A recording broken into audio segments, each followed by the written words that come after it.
Now realize what a contrast between Nebuchadnezzar's words at the end of chapter 2 and his actions throughout chapter 3.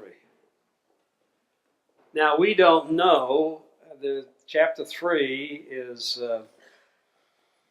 linked very, very closely, as you can see in the text.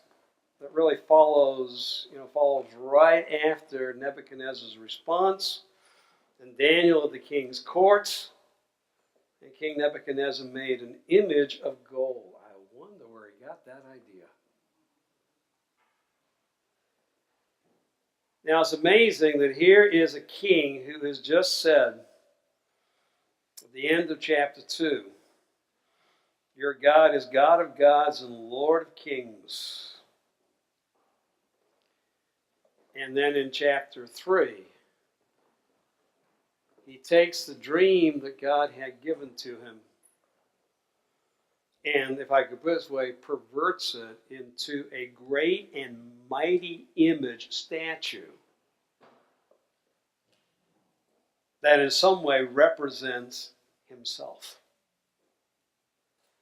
Now again, chapter 6 helps us understand chapter 3, the comparisons. And it is very, very interesting that that here again the officials lay a trap, for Daniel, and the decree is given forth that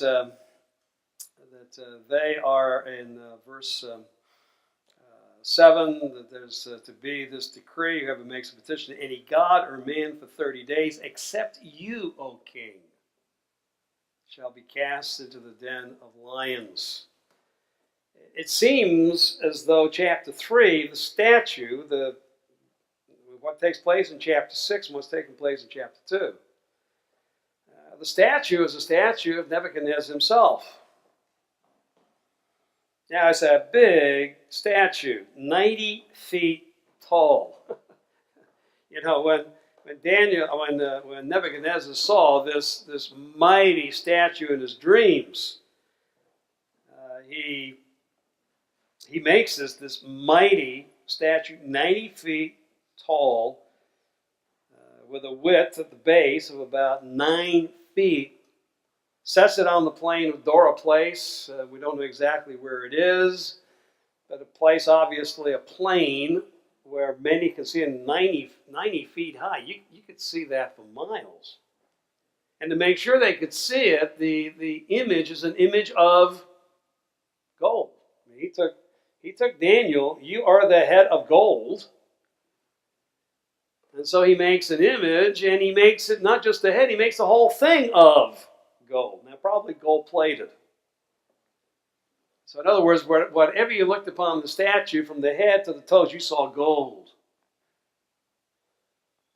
And then he gets all of his satraps, prefects, governors, counselors, treasurers, justices, magistrates, and all the officials of the provinces to come to the dedication. And 3 times the text that is said, in other words, these are the ones whom Nebuchadnezzar wants to receive homage.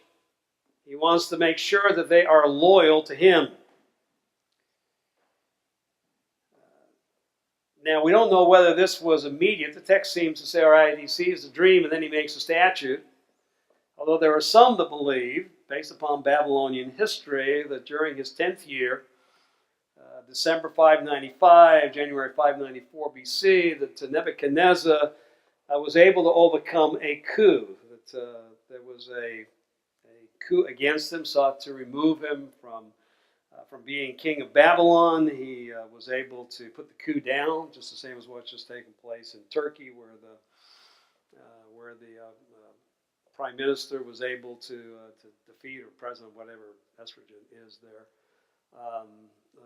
to overcome the power play against him. Well, Nebuchadnezzar was able to do that, but now all of a sudden, all of his under rulers are suspect. Probably except for one. we can't be sure, but notice Daniel remained at the king's court. Daniel was by Nebuchadnezzar's side, even when this might have been taking place. If this is the historical background, we don't know. But he did not doubt Daniel's loyalty, but he did everybody else's. And so this is his determination that whenever the sound of horn, pipe, lyre, trigon, harp, bagpipe, and every kind of music was made, they were to fall down and worship the golden image that King Nebuchadnezzar had set up. Now, at this point, this is not his counselor's determination, as was with Darius in chapter 6, later on a few generations. But this was Nebuchadnezzar's decision to find out who was loyal to him. But of course, the problem is he sets up a statue, he sets up an image of himself, and basically asks that the individuals fall down and worship the image which represents himself. And so, in a sense, he is calling for worship of himself as a test of who is loyal to him and who isn't. And by the way, you get another insight into Gentile rulers here. What do they want from their subjects? What do they want from even those who are under them? They want total loyalty. And by the way, most leaders do not take kindly to constructive criticism. Now, I know you don't have a boss that has that problem. I know all of your bosses call you and say, you have more insight into this than I do. Just tell me what I need to do. No, again, we're getting an insight into Gentile rule. That they demand complete and total loyalty. In fact, for Nebuchadnezzar, it goes beyond loyalty. They demand, as it were, almost worship that should be reserved for God and God alone.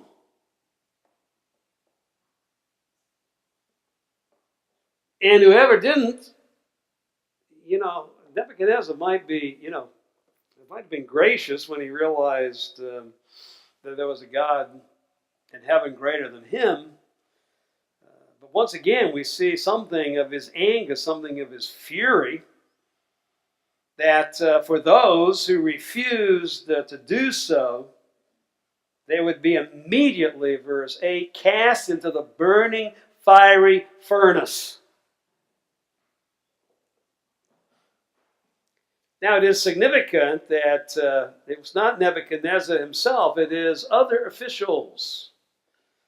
Verses 8 and following that we've already brought up, who point out to Nebuchadnezzar, there's 3 officials that, again, going back to the end of chapter 2, you put over the affairs in the province of Babylon. They're some of your governors, some of your counselors, and they're not bowing down. And so notice again in verse 13, Nebuchadnezzar, in a furious rage, when he heard about this, commanded the Shadrach, Meshach, and Abednego be brought. So they brought these men, the accusers brought the men before the king. And Nebuchadnezzar said, "Is it true you do not serve my gods or worship the golden image that I've set up? But I'll give you one last chance. We'll have the music play, and if you bow down, Shadrach, Meshach, and Abednego answer in verse 16, O Nebuchadnezzar, we have no need to answer you in this matter. You don't need to put us to this test. If this be so, our God, whom we serve, is able to deliver us from the burning fiery furnace, and if he will deliver us out of your hand, O king. But if not, be it known to you, O king, that we will not serve your gods or worship the golden image that you have set up." Yeah, there's a measured loyalty to you, but it goes only so far. And we will pay the consequences. And again, Nebuchadnezzar was filled with fury. expression of his face was changed against Shadrach, Meshach, and Abednego. And these loyal counselors and administrators, his whole attitude changes toward them. And he said the furnace should be heated 7 times more. In fact, it's very interesting that they bind Shadrach, Meshach, and Abednego and cast them into the burning fiery furnace. How was it? Verse 21, these men were bound in their cloaks, their tunics, their hats, their other garments, and they were thrown in. And it also, verse 22, the fire killed those men who took up Shadrach, Meshach, and Abednego. How'd you like to have that duty? All right, throw them in. And the men who bound them and threw them in, it was so hot, they died. But the men are in the middle of the fiery furnace. Nebuchadnezzar, because there were probably some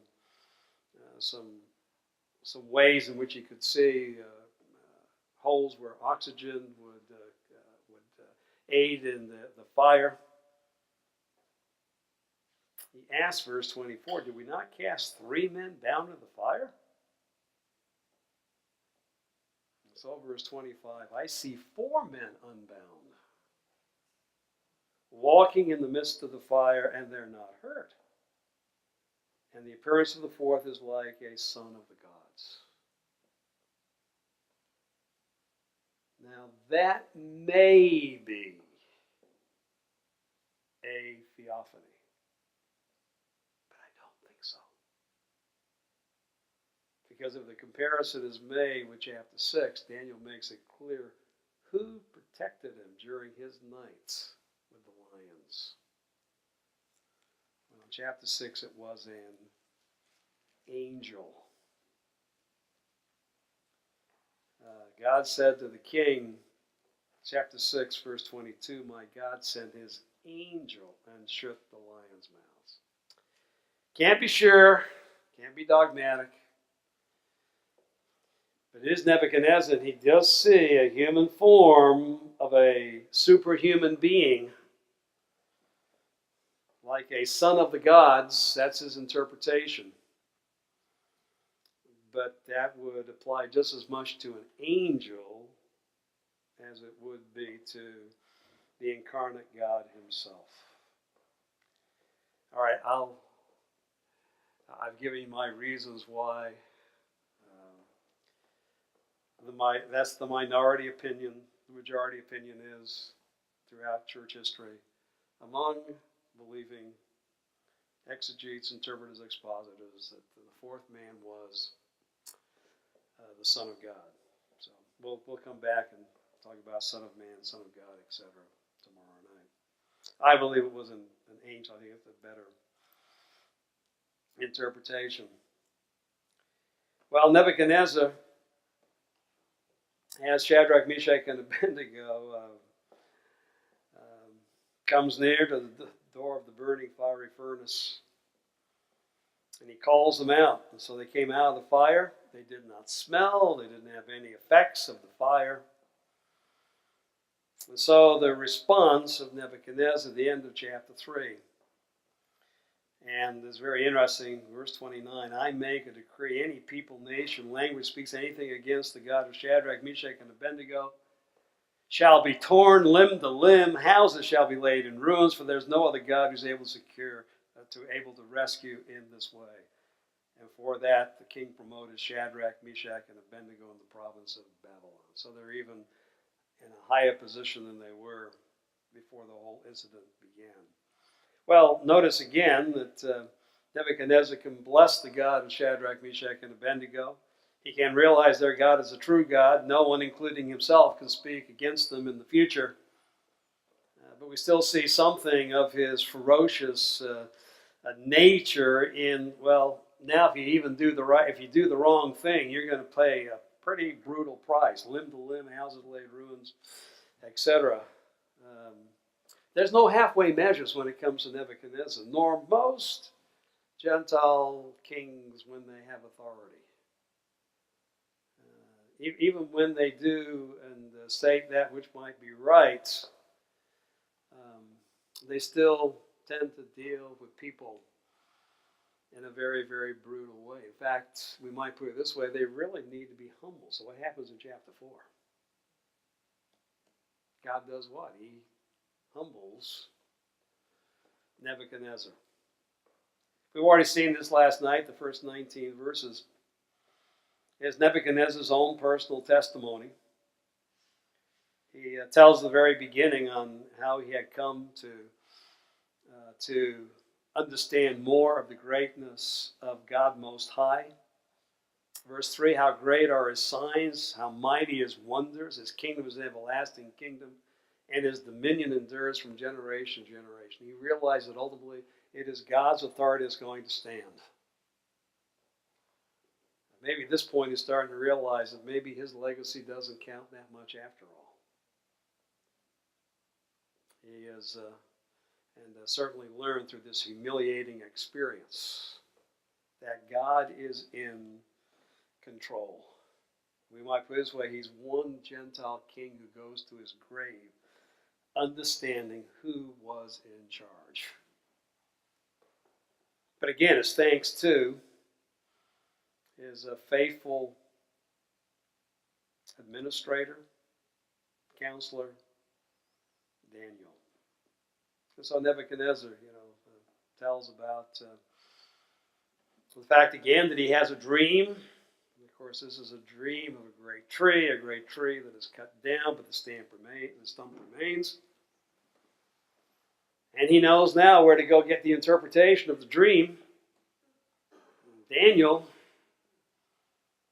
what is the dream all about?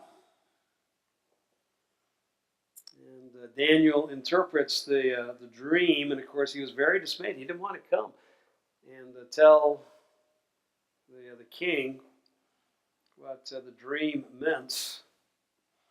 Notice verse 19, Daniel was dismayed for a while, and his thoughts alarmed him.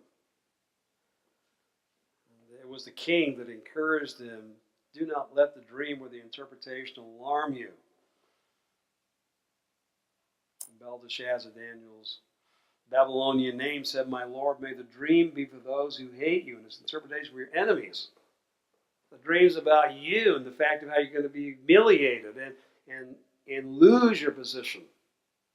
And be like the animals for 7 periods of time, which is usually interpreted as 7 years. And of course, beginning in verse 28 to 33, that's exactly what happened.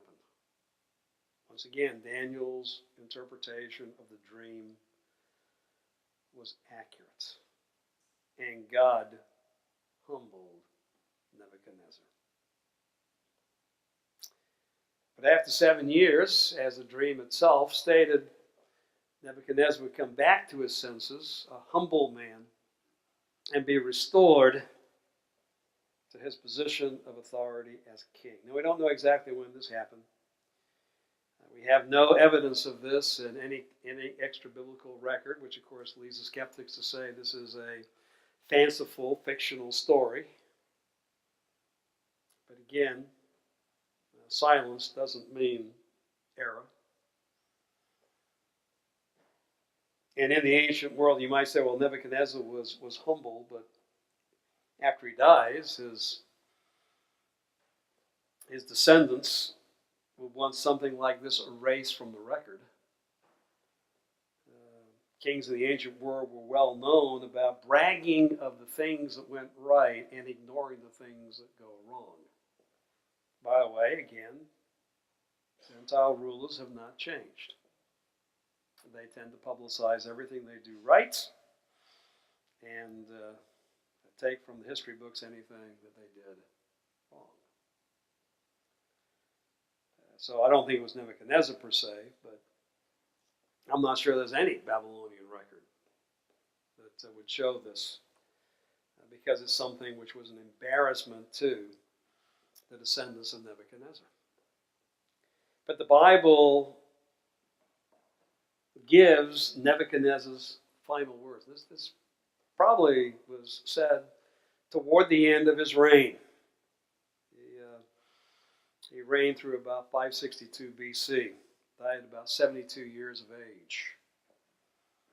And so at the end of the days, that is the days of his humiliation, verse 34, I, Nebuchadnezzar, lifted my eyes to heaven. My reason returned to me. I blessed the Most High. I praise and honored him who lives forever. Why? For his dominion is an everlasting dominion. His kingdom endures from generation to generation. Just as he reiterated what he had begun in the first three verses. This is how he came to understand, as reiterated, the beginning and end. The inhabitants of the earth are accounted as nothing, and he does according to his will among the hosts of heaven and among the inhabitants of the earth. And none can stay his hand or say to him, what have you done? Can we put it this way?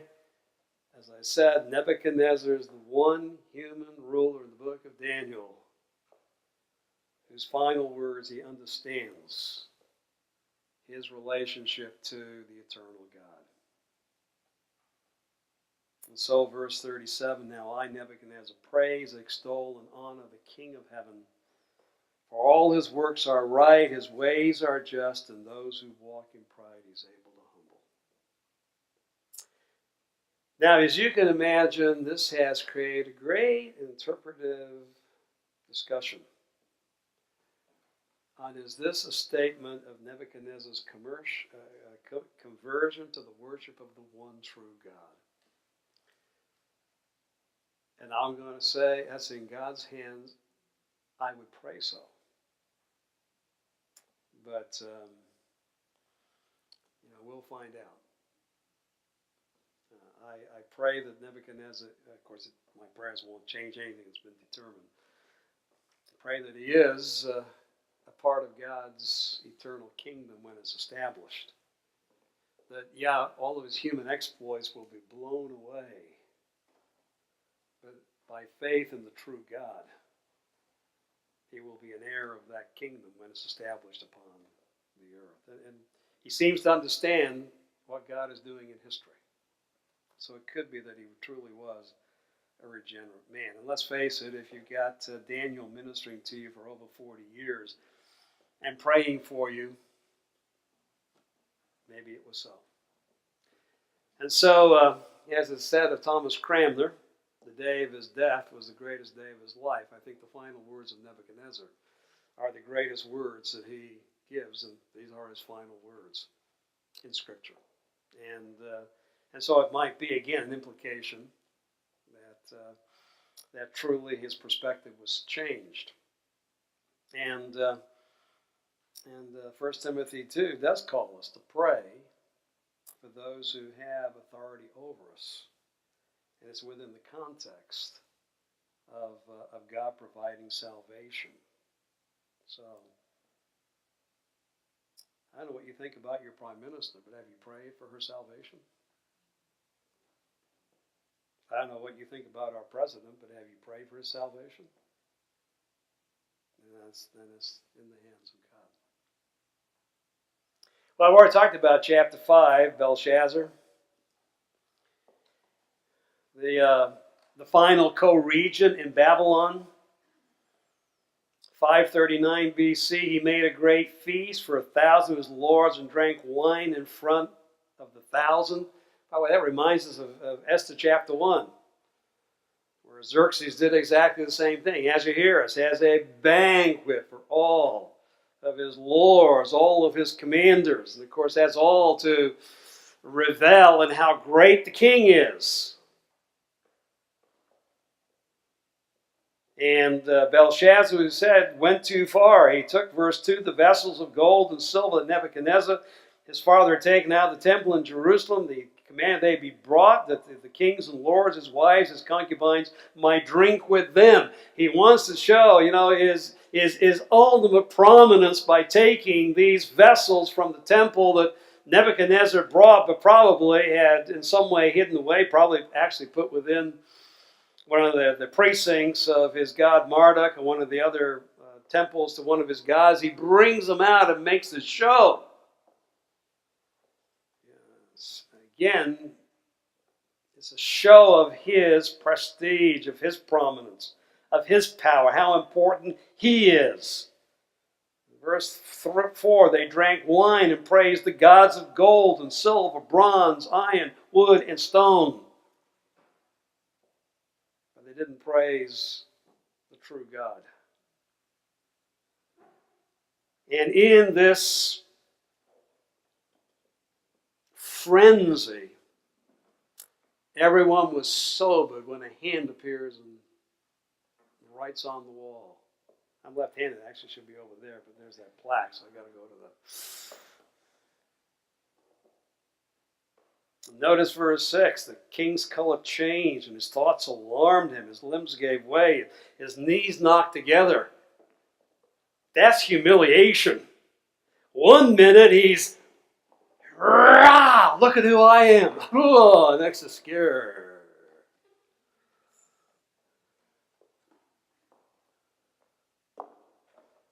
What do the words mean? And his lords, verse 9, were perplexed as well. And then the queen, who was probably not his wife, but the queen mother, a queen mother who was given prominence, a prominent position in the ancient world among the empires. And it's very interesting that she refers back to Nebuchadnezzar and how Nebuchadnezzar depended upon a man by the name of Daniel. Now let Daniel be called, verse 12, and he will show the interpretation. There's one lady left who remembers Daniel. Because it seems after Nebuchadnezzar died, Daniel was kind of ignored, and whether he went into retirement or just was kind of put in the back office somewhere, Belshazzar doesn't really know who he is. And so he's brought and gives the interpretation. The words, as you see in verse 25, mene, mene, tekel, person, probably means numbered, weighed, and divided. Now, obviously, they knew what the words meant. The problem is what does it mean? And so Daniel interprets, numbered means God has numbered the days of your kingdom. You've been weighed in the balances and found wanting. Therefore your kingdom is divided and given to the Persians, the Medes, and the Persians. Daniel gets the robe, and he gets the third place, but that very night, verse 30, Belshazzar, the Chaldean king, was killed. And Darius the Mede received the kingdom, being about 62 years old. And Darius is probably, most likely, a throne name for Cyrus, the emperor of the king of the Persian Empire. Now, whether that Darius, because others might have the name Darius as well, please, Darius has set over the kingdom 120 satraps throughout the whole kingdom. Because in chapter 6, verse 28, notice this Daniel prospered during the reign of Darius and the reign of Cyrus the Persian. There's Darius also a name for the governor that had been established by Cyrus over Babylon, or again, is this referring to Cyrus himself? There's a lot about the Persian Empire we still don't know. But again, when everything is known, the Bible will be shown to be true. Either one makes good sense. But the most important, of course, thing is whether he was the king of the whole kingdom or the governor over Babylon. Daniel becomes one of his three main lieutenants, administrators, and Daniel, because of his high position and because of his integrity, is attacked by those who would like to have his authority and position. It's another thing we find out about Gentile empires. that there's a continual striving among subordinates for better positions. I know you've never experienced that. I know in your job no one is trying to, move you from your position so they can take over. And I know you would never think about doing that to somebody else. As a Christian, I hope you wouldn't. But we know, don't we live in a dog-eat-dog world? Do you have that saying here in the UK? Dog-eat-dog world? That's what's going on in Daniel chapter 6. It's a dog-eat-dog world. And Daniel, because of his wisdom, because of his integrity, has the highest admiration. He has the ear of either the king or the governor, whoever this Darius was. And so the other men were jealous of him, but they couldn't find any complaint against Daniel. And so, verse 5, they knew that it would have to come in relationship to the law of his God. We've got to set something up where a law of the king, a law of the Medes and the Persians, in some way contradicts with the law of his God, and then we got him. And so they talked Darius into that. And king here can just be ruler, authority, Darius, live forever. For 30 days.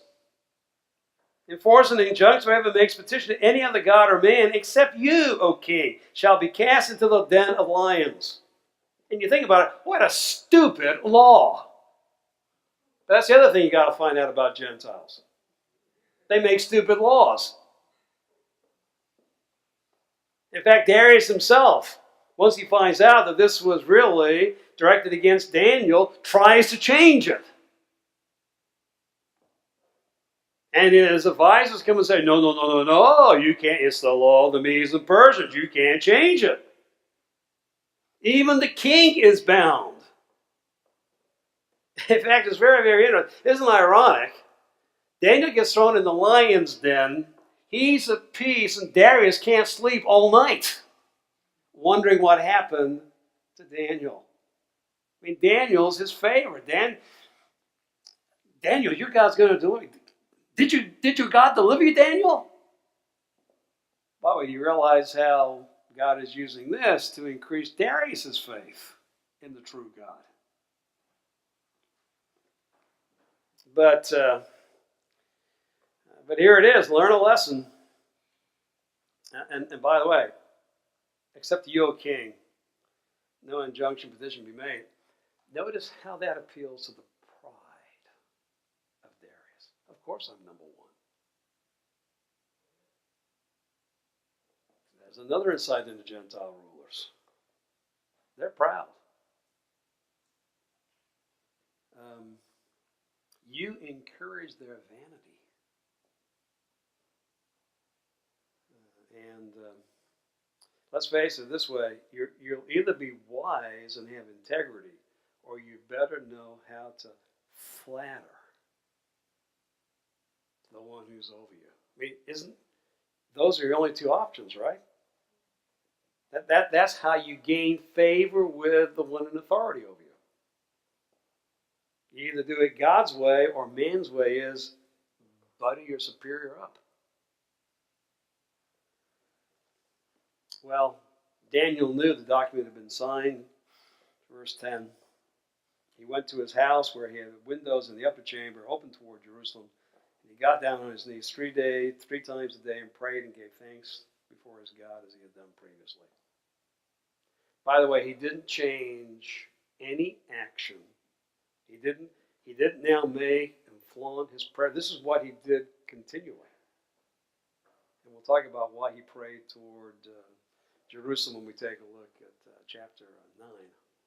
That's a biblical command for those that are away from Jerusalem. And so he prayed.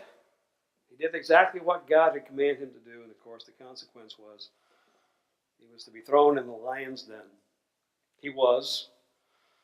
And in verse 18, the king went to his palace, spent the night fasting. No diversion were brought to him, and sleep fled from him.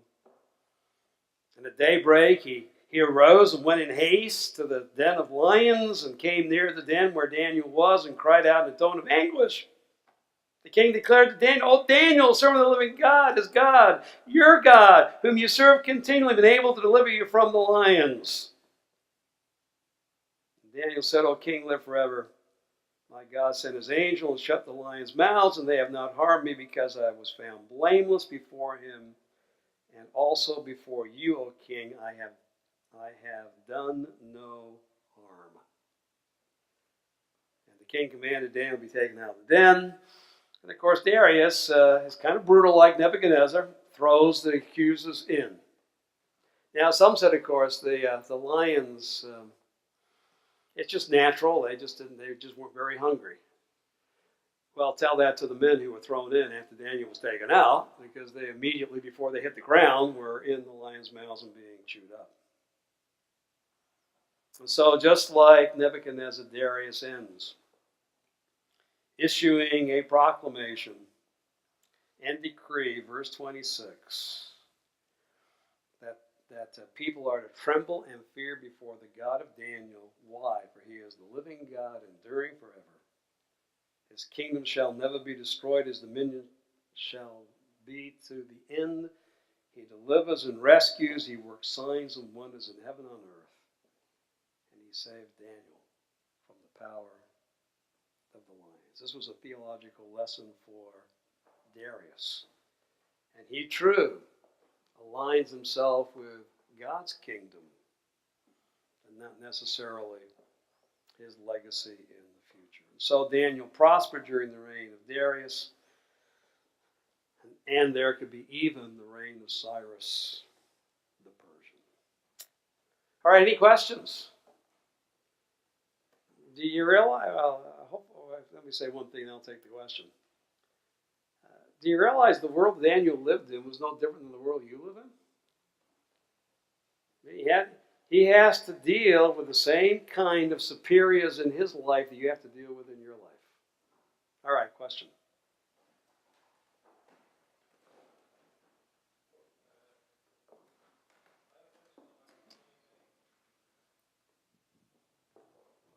I have a question about many, Tekel and Parson. Mm-hmm. If you look further down to 28, my ESV says Perez. I'm not sure what the difference is between Parson and Perez, or if that was, maybe you're not reading it very correctly. They're reading it. I've forgotten the actual parsing on this, but actually these are nouns that come from verbs, and then you have the verb. So it's just a different form of the same term. Okay.